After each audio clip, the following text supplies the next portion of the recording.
This channel does not promote any violent, harmful, or illegal activities. All content provided by this channel is meant for an educational purpose only. आज आंदोलনের ভারতে আর্যিকরের বুকে যে নৃশংস ঘটনা ঘটেছে তার পরিপ্রেক্ষিতে আজ সুপ্রিম কোর্টের হিয়ারিং ছিল সেই হিয়ারিংয়ের পরিপ্রেক্ষিতে আজকের প্রেস কনফারেন্স ঘনতম সায় তুই বারুদের ফুলকি মুছে দেবে নিষেধের কালিমা রুখে দাঁড়াবা। একজন মা হয়ে বলছি, সফল জীবনের জন্য যেমন চাই মজবুত হয়ে ওঠা শিক্ষা, মজবুত চুলের জন্য তেমনই চাই Alopex long and strong hair oil. আমরা লক্ষ্য করেছি যে বিষয়গুলো সেই বিষয়গুলোর উপর আমাদের যে পর্যবেক্ষণ সেটা রাখছি। অর্ডারটা পেলে বাকি আমরা আমাদের সুচিন্তিত মতামত রাখবো। আমরা দেখেছি যে আমাদের প্রথম যেটা দাবি ছিল মূলত যে কালপ্রিটস যারা তাদেরকে অ্যারেস্ট করতে হবে। এই জায়গাটা থেকে সুপ্রিম কোর্ট মহামান্য আদালত যা বলেছেন তা হচ্ছে যে তারা সিবিআই এর কাছ থেকে রিপোর্ট চাইবে, স্ট্যাটাস জানতে চাইবে। বৃহস্পতিবার শুনানি হবে, তাতে স্ট্যাটাস জানতে চাইছে। ফলে তদন্ত প্রক্রিয়ায় কী চলছে, কী তার গতি প্রকৃতি, কী তার প্রোগ্রেস, এই নিয়ে আমরা কিন্তু এখনো অবধি কিছু জানতে পারিনি। Number one. ফলে আমরা বৃহস্পতিবার সিবিআই তদন্ত যে চলছে সেই তদন্তের গতি প্রকৃতি কী তার দিকে আমাদের নজর থাকবে। নাম্বার টু, কিছু কনস্ট্রাকটিভ কথা মহামান্য আদালত বলেছে, সেগুলোকে আমরা ওয়েলকাম করছি। কিন্তু যেমন সেন্ট্রাল ফোর্সের কথা বলা হয়েছে, ন্যাশনাল টাস্ক ফোর্স গঠনের কথা বলা হয়েছে, এইগুলোকে আমরা কনসার্নে নিয়েছি। কনসার্নে নিয়ে আমরা এটা বলতে চাই যে অর্ডারটা আমরা দেখতে চাইছি। অর্ডারটা পেলে এই নিয়ে ডিটেলস যা বক্তব্য, কখন আসবে, কতদিন থাকবে, কীভাবে এগুলো ডিপ্লয় হবে, তার সাথে আমাদের রেসিডেন্টদের এবং বাকিদের সম্পর্ক, এই জায়গাগুলো সম্পর্কে আমরা অর্ডারটা দেখে আমাদের সুসজ্জিত মতামত রাখবো। কেন আমরা বলছি এ কথা? এখনো অবধি একজন অ্যারেস্ট হয়েছে। তাহলে যেটা পরিষ্কারভাবে পরিলক্ষিত হচ্ছে যে পোস্টমর্টম রিপোর্ট আমরা কাল সংবাদ মাধ্যমে পরিলক্ষিত করেছি, আমাদের যেটুকু মেডিকেল নলেজ আছে সেই নলেজ থেকে আমরা এটা বলতে পারি এই ঘটনার সাথে একাধিক ব্যক্তি জড়িত। যদি একাধিক ব্যক্তি জড়িত হয় তাহলে এখনো তারা প্রকাশ্যে ছাদের আলোয় ঘুরে বেড়াচ্ছে এই ক্যাম্পাসের বাইরে। তাহলে আমরা কিভাবে সুরক্ষিত ফিল করতে পারি?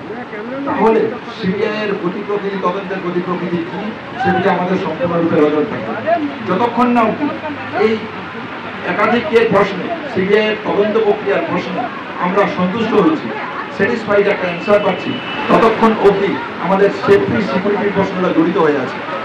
আমরা ক্যাম্পাসে আমরা তো কর্মবিরতি যদি তুলি তাহলে তো আমরা বাড়িতে বসে থাকতে পারবো না, আমাদেরকে ক্যাম্পাসেই থাকতে হবে, কাজ করতে হবে। তাহলে যদি একাধিক ব্যক্তি জড়িত থাকে এই ঘটনার সাথে, যেটা পোস্টমর্টমের প্রাথমিক রিপোর্ট থেকে সংবাদ মাধ্যমে যে পেয়েছে সেখান থেকে আমরা জানতে পারছি, তাহলে আমরা এই ক্যাম্পাসের মধ্যে কীভাবে সুরক্ষিত ফিল করতে পারি? তাহলে সিবিআই তদন্তের গতি প্রকৃতির উপর নজর থাকবে এবং ফার্দার যাবতীয় যা সুপ্রিম কোর্টের অবজারভেশন আজ দিয়েছেন মহামান্য আদালতের অবজারভেশনকে যে অর্ডার, সেই অর্ডারটা হাতে পেয়ে আমরা কলেজের ভিতরে মিটিং করছি। দুপুর 2টোর সময় আমরা মিটিংয়ে ডাক দিয়েছি এবং এই মিটিংয়ে সুসজ্জিত যে মতামত উঠে আসবে এবং সমস্ত কলেজের রিপ্রেজেন্টেটিভরা আসছে তাদের সাথে আলোচনা করে যে সুসজ্জিত মতামত উঠে আসবে সেই ব্যাপারে জানাবে। ফলে কর্মবিরতি আমরা এখন তুলছি না, সিবিআই তদন্ত প্রক্রিয়ার গতি প্রকৃতি কী সেটা আমরা জানতে চাইছি এবং সুপ্রিম কোর্টের যে অর্ডার, সেই অর্ডারটা পাওয়ার পর আজকে যেটুকু আলোচনা হয়েছে তার যে রিটেন ডকুমেন্টসটা সেটা পাওয়ার পর সেটা পড়ে আমরা আমাদের বাকি কর্মসূচি জানাবো।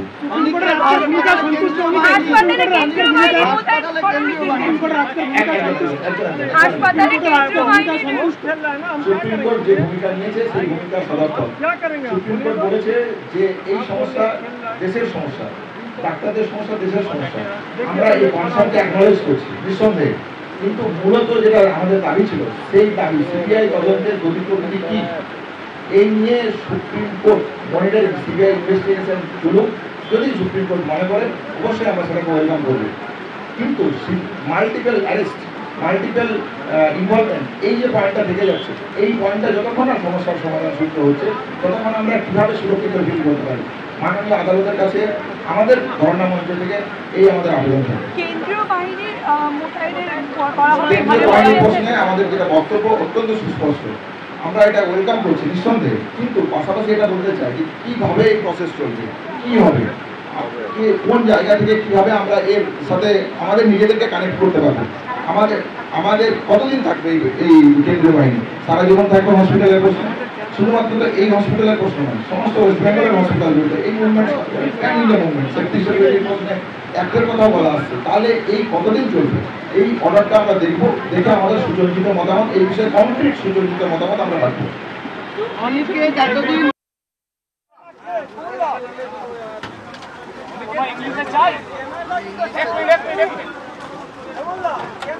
এই মুহূর্তে সরাসরি দেখাচ্ছিলাম আরজি করে যারা চিকিৎসক পড়ুয়া আছেন, আজকে 12 দিন হলো যারা আন্দোলন করছেন তারা কি বলছিলেন। তারা বললেন তাদের কর্মবিরতি কিন্তু জারি থাকবে, কারণ তারা অনুমান করছেন এই ঘটনার নেপথ্যে অর্থাৎ তিলোত্তমার খুন এবং ধর্ষণের নেপথ্যে একাধিক ব্যক্তি যুক্ত আছে। যতক্ষণ না তারা ধরা পড়বেন, যতক্ষণ না তিলোত্তমার সুবিচার পাবে, ততদিন পর্যন্ত তারা তাদের আন্দোলন জারি রাখবেন, কর্মবিরতি জারি রাখবেন। তারা স্পষ্ট করে দিলেন কেন্দ্রীয় বাহিনী মোতায়েনের নির্দেশ দেওয়া হচ্ছে সুপ্রিম কোর্টের তরফ থেকে। সেই বিষয়ে প্রশ্ন করা হয়েছিল যে আপনারা এই বিষয়ে আপনাদের কি মতামত জানাবেন। তারা বললেন পুরো বিষয়টা দেখে নিয়ে তারপরেই তারা তাদের সুচিন্তিত মতামত জানাবেন, কারণ তারা এখনো স্পষ্ট নন কেন্দ্রীয় বাহিনী কত পরিমাণে থাকবে, কোথায় থাকবে, কত দিন ধরে থাকবে। শুধুমাত্র এই হাসপাতালই নয়, তারা দাবি করেছেন যে প্রত্যেকটা হাসপাতাল, দেশের প্রত্যেকটা হাসপাতালে চিকিৎসক, নার্স, স্বাস্থ্যকর্মীদের নিরাপত্তার সুবন্দোবস্ত করতে হবে।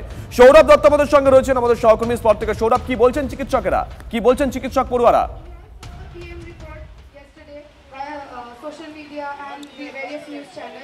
শুভজিৎ, দেখো, সুপ্রিম কোর্টের ওপরে সম্পূর্ণ আস্থা রেখেই আন্দোলনকারী চিকিৎসকরা জানাচ্ছেন যে তাদের সুপ্রিম কোর্টের পর্যবেক্ষণের ওপরে তারা প্রত্যেকটি কলেজের প্রতিনিধি নিয়ে জুনিয়র ডক্টরস ফ্রন্ট যে গঠন করা হয়েছে সেখানে সবিস্তারভাবে আলোচনা করা হবে তাদের পরবর্তী পদক্ষেপ সম্পর্কে।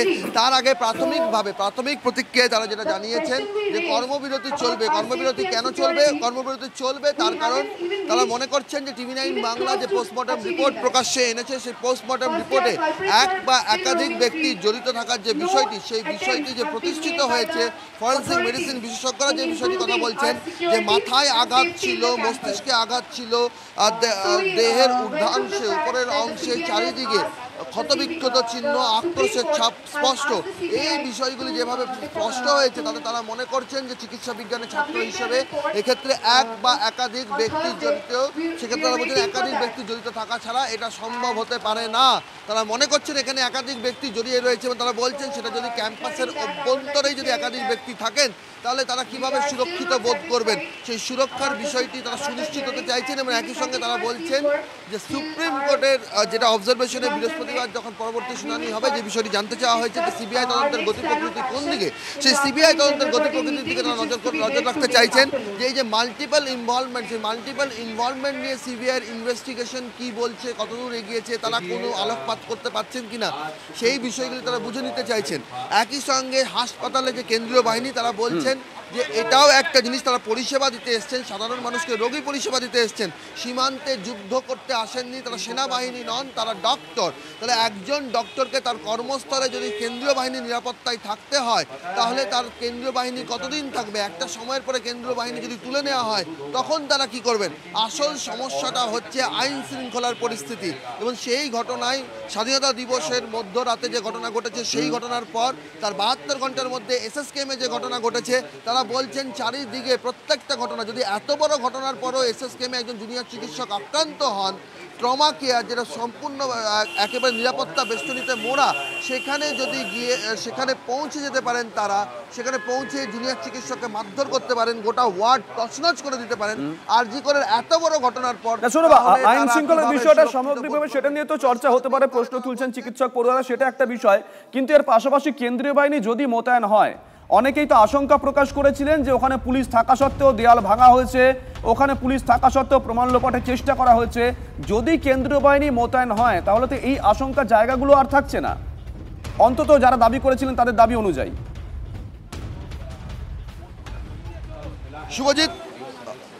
শুভজিৎ, কেন্দ্রীয় বাহিনীর নিরাপত্তায় তাদের কোনো আপত্তি নেই, তারা স্বাগত জানাচ্ছেন, কিন্তু তারা বলছেন কেন্দ্রীয় বাহিনীর নিরাপত্তা স্থায়ী সমাধান নয়। কর্মবিরতি যে চলছে, এই যে কর্মবিরতিতে তারা থাকছেন, তার কারণ হচ্ছে তারা বলছেন এটা সমস্যাটা সার্বিকভাবে একটা আইন শৃঙ্খলা পরিস্থিতি। এখন কেন্দ্রীয় বাহিনী পরিস্থিতি ওই অনুযায়ী দরকার।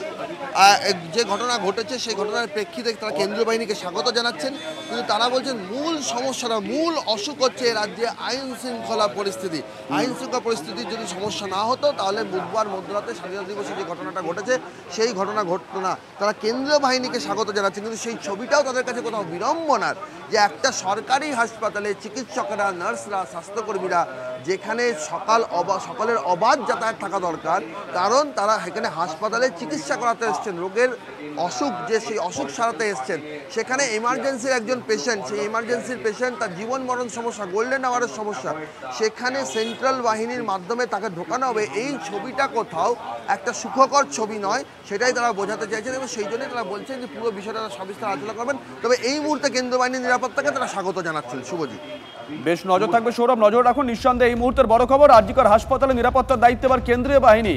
আরজিকরের নিরাপত্তার দায়িত্বে কেন্দ্রীয় বাহিনী মোতায়েন করতে বলল শীর্ষ আদালত। কেন্দ্রীয় বাহিনী মোতায়েন করতে বলার পর এই সিদ্ধান্তকে কার্যত স্বাগত জানিয়েছে চিকিৎসক পড়ুয়ারা, কিন্তু তারা এখনো পর্যন্ত সুচিন্তিত মতামত প্রকাশ করেননি। তারা বলেছেন যে তারা পুরো বিষয়টা খতিয়ে দেখবেন, কেন্দ্রীয় বাহিনী কতজন থাকবে, কত দিন থাকবে। এর পাশাপাশি তারা উদ্বেগ প্রকাশ করেছেন গোটা দেশের যে হাসপাতালগুলো আছে সেই হাসপাতালগুলো চিকিৎসক, নার্স এবং স্বাস্থ্যকর্মীদের নিরাপত্তা নিয়ে সে বিষয়ে আগামীতে কি মতামত উঠে আসে সেদিকেও তারা নজর রাখবেন বলে জানিয়েছেন তারা।